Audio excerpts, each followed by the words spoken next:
હરિરાયજી એક ગ્રંથ લખે છે પુષ્ટિ માર્ગીય લક્ષણાની. એમાં એક બહુ સુંદર વાત એવો કરે છે કે સર્વ સાધન રાહિત્યમ ફલાપ્તો યત્ર સાધનમ ફલમ વા સાધનમ યત્ર પુષ્ટિ માર્ગસ્ય ગચ્છતિ. જે માર્ગમાં નિસ્સાધન થવું જ સાધન છે એનું જ નામ છે પુષ્ટિ માર્ગ. જો તમે જુઓ તો પુષ્ટિ માર્ગમાં વલ્લભ અને વિઠ્ઠલના તમે બધા જ ગ્રંથો જોઈ લો, ક્યારે પણ એ લોકોએ પરલોકના ખોટા વાયદાઓ નથી કર્યા. સ્પષ્ટ વાત છે. એવું નથી કર્યું કે ભાઈ તમે આ લોક તમે કરો તો તમને ફલાણું લોક મળશે, આ તમે કરો તમને સ્વર્ગ મળશે. એવું ક્યારે નથી કર્યું એને બધા આચાર્યોએ. એ લોકોનું તો એક જ લક્ષ્ય કે આ જીવતા અને જીવતા આ જ ઇન્દ્રિયોથી બધા જ વૈષ્ણવને પ્રભુનો સુખ આપવું છે. તો પછી ત્યાં બહુ સુંદર સુંદર ત્યાં શ્લોકો ત્યાં આપવામાં આવ્યા છે. અને આવી રીતે શ્રી હરિરાયજીએ ત્યાં આ ડોકરી ઉપર કૃપા કરી. આગળ પ્રસંગ આવે છે કે ભાઈ જેમ આ બધાને કીધું કે ગોકુલનાથજી પ્રત્યે શ્રી હરિરાયજીને ઘણું જ હતું. હવે એક દિવસ એવો આવ્યો કે શ્રી ગોકુલનાથજી લીલામાં પધારી ગયા. આપશ્રી પધારી ગયા. આપશ્રીના વિરહમાં શ્રી હરિરાયજી બહુ જ વિપ્રયોગમાં આપશ્રી ડૂબી ગયા. આપશ્રીને સમજ જ નહીં પડે શું કરવું શું નહીં કરવું. વિરહમાં આજ્ઞા થઈ કે સર્વોત્તમ સ્તોત્રના પાઠ કરો. સર્વોત્તમનું એ જપ કરતા હતા. અને ત્યાં વલ્લભ અને વિઠ્ઠલ સાક્ષાત હરિરાયજીના દર્શન આપવા ત્યાં પ્રગટ થયા છે. આ રીતે કેસર કી ધોતી કટી કેસરી ઉપરણાઓ અને કેસરી વસ્ત્રોમાં શ્રી હરિરાયજીને વલ્લભ અને વિઠ્ઠલ ના દર્શન થયા છે. બેઉ મુસ્કાત જાત ફૂલે ન સમાત જાત. શ્રી હરિરાયજી આ કરે કે મને એવા દર્શન થયા કે બંને બહુ પ્રસન્નતામાં છે, બંને હસે છે. બેઉ મુસ્કાત જાત. અને એવા જ્યાં ત્યાં દર્શન થયા છે. માનસી સેવા આપણે સિદ્ધ થાય એવા આશીર્વાદ શ્રી હરિરાયજીને ત્યાં આપ્યા છે.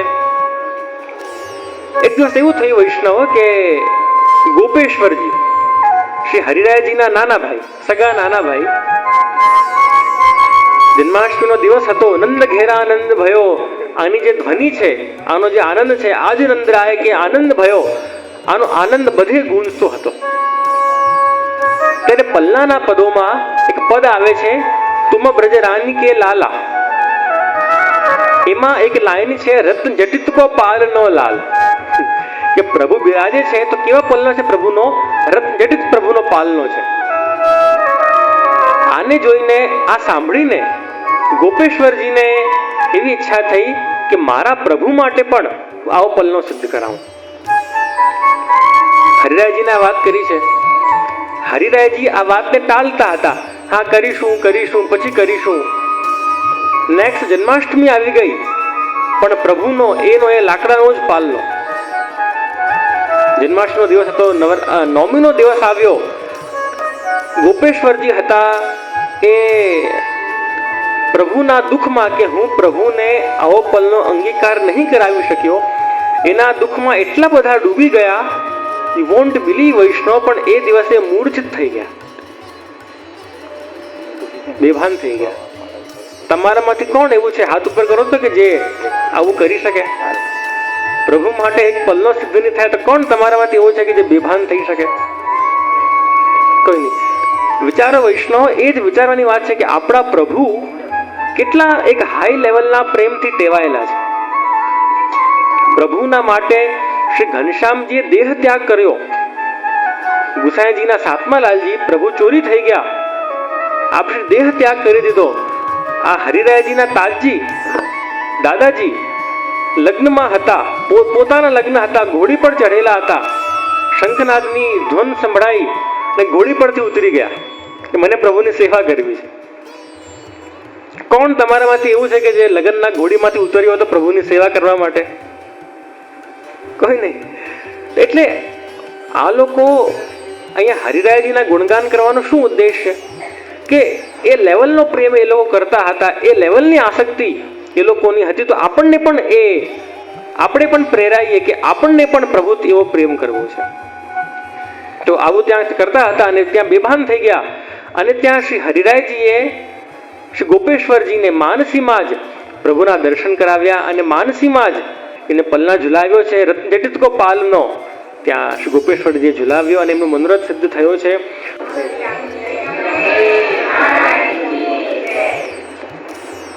તુમ બ્રજરાની કે લાલા, આ કીર્તન ત્યાં થયો. અને જેમ મેં કીધું કે આપણે આનાથી સારું શું શીખ્યા વૈષ્ણવ, કે પ્રભુ આપણા એ લેવલના પ્રેમથી ટેવાયેલા છે કે પ્રભુ માટે આચાર્યોએ વૈષ્ણવોએ પોતાના પ્રાણ પણ ત્યાગ્યા છે. તો એવા પ્રભુને આપણા જેવા જીવ શું પ્રેમ આપી શકવાના? લોકો આમાં તમે જુઓ તો ગોપેશ્વરજી મૂર્છિત થઈ ગયા. એ મૂર્છિત થવું કોઈના માટે એ કોઈ સાધારણ વાત નથી. એ લેવલનું પ્રેમ હોય તો જ મૂર્છિત થવાય. લોકો કહેતા કે ભાઈ જે અમને કેમ પ્રભુના અનુભવ નથી થતા? અરે ભાઈ તમે એવું પ્રેમ વધારો તો પ્રભુના અનુભવ થશે. તમે કીર્તનોમાં જુઓ તો માઈ મેરો શામ લગ્યો સંગ ડોલે, જીત જાઉં તિત આડો હી આવે, બિના બોલાયો બોલે. જે લોકોએ પ્રભુથી એવું પ્રેમ કર્યું છે પછી પ્રભુ એમને છોડતા નથી. જીત જાઉં તિત આડો હી આવે, બિના બોલાયો બોલે. પ્રભુ બધે ફર્યા કરે છે ગોપીઓની પાછળ. જ્યાં પણ ગોપીઓ જાય પ્રભુ ત્યાં આડા આવી જાય. દયારામ ભાઈએ પણ ગાયું છે ને કે હું રેશું જાણું વાલે, મુજમાં શું દીઠું, વારે વારે શામું ભાડે મુખ લાગે મીઠું. દયારામ ભાઈ કે ખબર નથી પ્રભુને મારામાં શું ગમી ગયું છે. જ્યારે જ્યારે પ્રભુના દર્શન કરું મને જોઈને હસતા હોય અને મારી પાછળ પાછળ જ ફર્યા કરે છે. તો જો તમારામાં પણ એવો પ્રેમ હોય તો પ્રભુનો અનુભવ તમને થશે, જરૂર થશે. પ્રભુને વૈષ્ણવો સિંહાસન પર બિરાજમાન કરવાની આદત આપણે બધાએ નાખી છે. સમજો, કારણ કે જો આપણા પ્રભુ કોણ છે? યશોદોત્સંગ લાલિત છે. યશોદાજીના ઉત્સંગમાં જે રમે છે, યશોદાજીના ગોદમાં જે રમે છે એ આપણા પ્રભુ છે. પ્રભુને તો તમારા બધાના ગોદમાં પધારવું છે. એ પ્રભુ રાહ જુએ છે ક્યારે એવો પ્રેમ મને મળે અને પ્રભુ સિંહાસનથી કૂદકો મારીને તમારા બધાની ગોદમાં આવી જાય. તો એવો પ્રેમ પ્રભુથી કરવો છે આપણને બધાને. અને આપશ્રી ઘણો બધો પ્રદેશ, ત્યાં ગોપેશ્વરજીનો પ્રસંગ છે કે ભાઈ આપશ્રીએ ત્યાં માનસી પ્રભુને સિદ્ધ થઈ છે અને એના પછી શ્રી હરિરાયજીએ ઘણો પરિશ્રમ પુષ્ટિ માર્ગના પ્રચાર માટે લીધો છે. ગામો ગામ આપ પધારતા અને વલ્લભના જે સિદ્ધાંતો છે એનો પ્રચાર કરતા. આપ શ્રી સર્વજ્ઞ હતા. શ્રી હરિરાયજીમાં વૈષ્ણવ એવો એક ગુણ હતો કે આપ શ્રી ફ્યુચર જાણી લેતા કે શું થવાનું છે. રાણા રાયસિંહ કરીને ઉદયપુરના રાણા હતા. એમને શ્રી હરિરાયજીએ બોલાવ્યા પોતાની પાસે અને આજ્ઞા કરી કે અમારા શ્રીનાથજી, નવનીત પ્રિયાજી, દ્વારકાધીશજી અને શ્રી વિઠ્ઠલનાથજી, આ ચાર પ્રભુઓ આપના રાજમાં પધારવાના છે, એટલે તૈયારી કરો. મેવાડ વૈષ્ણવ આમ સુસ્ત પ્રદેશ, ત્યાં જળવળ નહીં મળે. રાણાને કહેવડાવીને એક આખો ઝીલ, રાયસાગર ઝીલ, આપ બધા કાંકરોલી ગયા હશો, એમાં છે ને રાયસાગર ઝીલ, 12 માઇલનું એ આખો લેક છે. એ સ્પેશિયલી શ્રી હરિરાયજીએ કરાવડાવ્યો છે. કોના માટે? શ્રીનાથજી અને નિધિ સ્વરૂપો માટે કરાવડાવ્યો. આપશ્રી જાણી ગયા કે આવું થવાનું છે.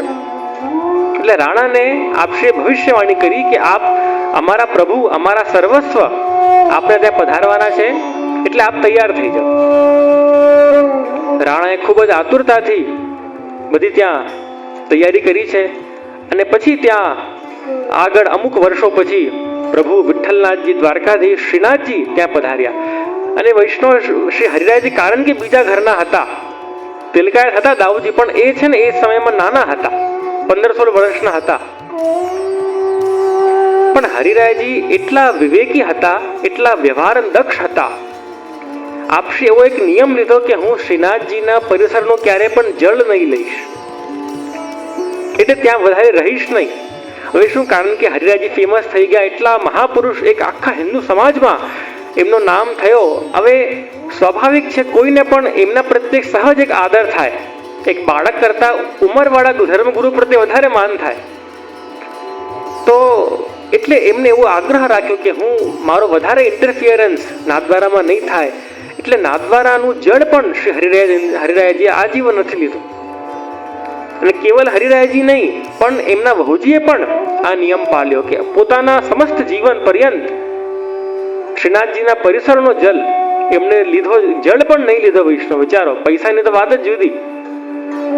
એટલા એક કહેવાય ને કે એક ડાયનામિક આચાર્ય, એટલા વ્યવહાર દક્ષ, એટલા સૂઝબૂઝ વાળા આચાર્ય, એટલા એક સજાગ આચાર્ય શ્રી હરિરાયજી હતા. જો આ મિશ્રણ બહુ ઓછો જોવા મળે. આટલો મોટો ભાવ અને આટલી વ્યવહાર દક્ષતા ઓછી જોવા મળે. જે વૈષ્ણવો, જે બાળકો વધારે વ્યવહારુ હોય એ લોકોના ભાવમાં કમી હોય, અને જે વધારે ભાવવાળા હોય એને વ્યવહાર દક્ષતામાં કમી હોય.